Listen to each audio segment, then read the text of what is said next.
Periods టైంకి రాలేదన్న భయంతోని నాకు తెలిసిన ఒక అమ్మాయి పసుపు ముద్దగా చేసుకొని నీళ్ళలో ముంచుకొని అమాంతంగా మింగేసింది.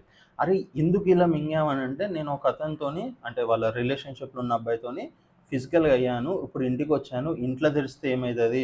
సొసైటీలో తెలిస్తే ఏమంటది? నాకు పీరియడ్స్ రాలేదని భయంతోని తను ఇష్టం వచ్చింది బెల్లము, ఏంటిది పపాయ, పసుపు ఇష్టం వచ్చినట్టు తిన్నదనమాట. అసలు దీని వల్ల ఏమైనా వర్కౌట్ అవుతుందా? ఏమన్నా ప్రాబ్లమ్ అవుతుందా? నిజంగా దీనిలో ఏమైనా ఉంటుందా? అండ్ ఇప్పుడు డాక్టర్స్ ఎలా ఉన్నారు? వీటి గురించి ఎక్స్‌ప్లెయిన్ చేయండి.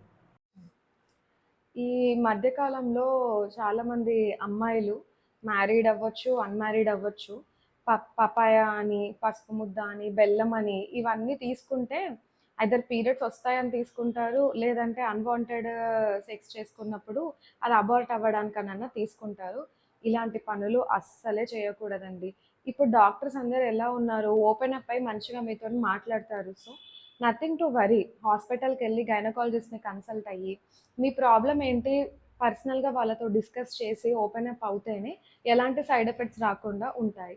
ఇలాంటి ప్రాబ్లమ్ ఏదైనా ఉంటే కన్సల్ట్ అయ్యి, ఎలాంటి స్కాన్ చేసుకోవాలి, ఏం బ్లడ్ టెస్ట్‌లు చేసుకోవాలి, ఇవన్నీ తెలుసుకొని టాబ్లెట్స్ తీసుకోవాలి కానీ, ఇంట్లో కూర్చొని ఇలాంటి హోమ్ రెమెడీస్ మాత్రం చేయకూడదు.